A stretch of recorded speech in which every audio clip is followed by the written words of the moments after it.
Heifel from Entertainment Weekly. I'm here at Comic-Con, joined now by the cast and director of Venom. Welcome. You guys are just starting your Comic-Con run. I want to start with Rubin. I mean, were you looking to get into, like, the hero genre when this project came along?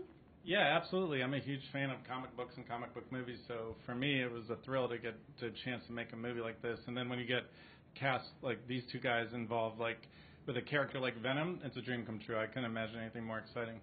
Yeah, I mean, we're living in a world filled with superhero movies. Not sure if you guys know this.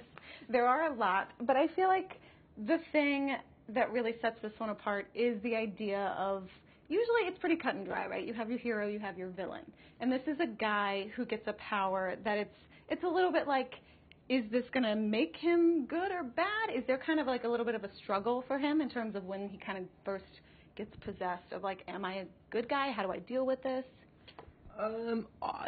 It's a strange one because some people have greatness and some people have greatness thrust upon them, and in many aspects that's what happens to Eddie Brock. He's not initially, he doesn't go out to be a superhero or anything like that in my understanding, but it just kind of happens at him and to him and within him, and all of a sudden he has to find balance with somebody living rent free within his body. Sure. Tom, for you, did it feel like you were almost prepping like two different characters throughout this movie? Yeah, because I was prepping two different characters throughout the movie, and it was that was a challenge which I was really looking forward to. I've done that kind of before with a gangster movie that I played two twins in. Sure. But when this opportunity popped up to play Venom, the great thing about him is he's like a Jekyll and Hyde character, so I get to play two very different people, but within the same body. Sure. Well, Riz, that brings me to you. What do you feel like your character's fascination is with these symbiotes? Well, my character is a billionaire industrialist, and he's an inventor, he's a bit of a genius, and he's really interested in trying to find a future for humanity as we face ecological collapse and war. And for him, the solution lies in colonizing other planets. So it's actually a kind of search for another suitable habitat for humanity that leads him to the symbiotes. Yeah. Did I say it right? Yeah. That's right, yeah? Yes, that was symbiotes. Great. Okay, that's what's going on. That's what we decided, yes. I want to talk about the look of Venom, because obviously a well-known, famous look, but in terms of deciding yours, are you well aware that when you released a trailer, a lot of people thought Venom was attractive? There's like a Venom is hot thing happening on the internet, which I don't know what that says about people. Yeah, that. It's a surprising reaction I don't think any of us could have anticipated. I can say that. But I've always thought Venom was hot. I'm not surprised at all. Yeah. What has the fan reaction been thus far? I mean, obviously you haven't been able to release much, but we've got some trailers. I feel like people are grasping at everything that you guys put out. Yeah, we're thrilled, particularly about being here today. I mean, this is our big thing for us, is to be here at Comic-Con with the true fans of the comics and the true fans of the character. So we couldn't be more excited to share what we have with the fans today. Yeah. I mean, creating this character's first ever, solo movie, did you feel like a bit more freedom to kind of bring something new to such, a known, iconic character? I was really excited about just bringing something new to the genre. I feel like the tone of our movie is really original and distinctive, which is totally appropriate for the character. As Venom is a darker, more violent, more menacing character, I think our movie feels distinctive from a lot of the other superhero movies, in part because there's no real hero in it.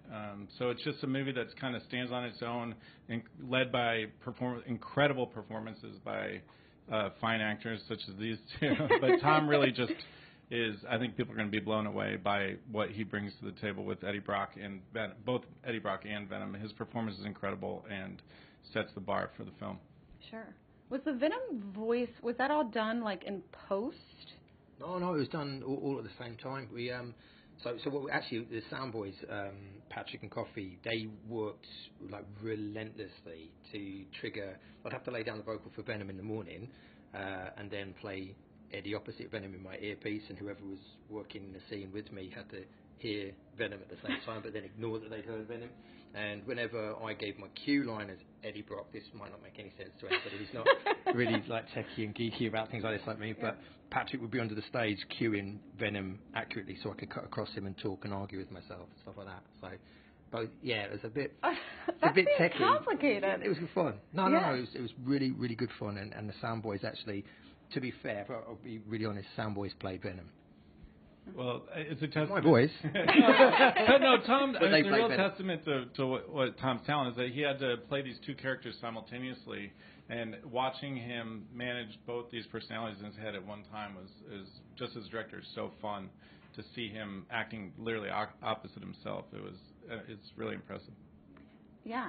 I think, well, I mean, like you said, you've played two characters before, but I mean, was this experience like any of the, I mean, in the past, like, isn't it typically, maybe I'm wrong, but you play like one character all the way through a scene and then you play the other. Was this like more of a challenge?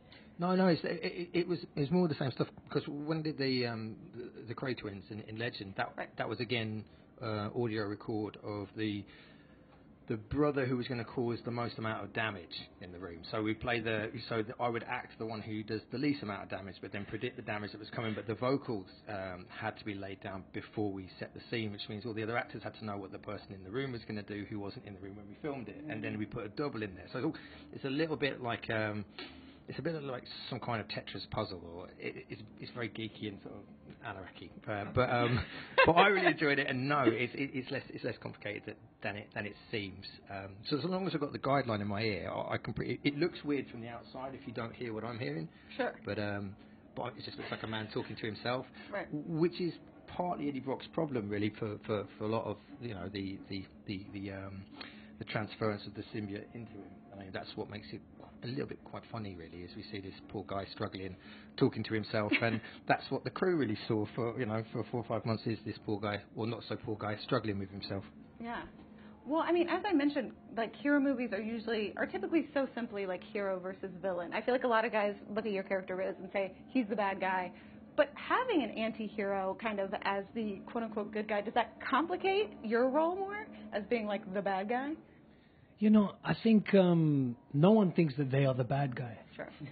You know, that's the reality. You know, Yeah. people do crazy things, terrible things, but in their minds they justify it. They think that they're helping the world, helping the other person, helping themselves. You know, they justify it in their own way. So, for me, you know, when I'm playing a character like Carlton Drake, I mean, I'm sure you'll think I'm crazy, but I totally understand what he's doing and why he's doing it.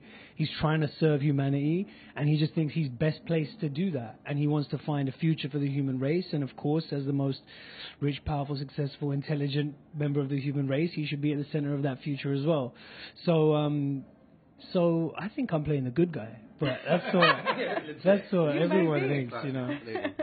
All right. Well, I cannot wait to watch it. Thank you guys so much for stopping by. Thank you. Thank you. Thank you.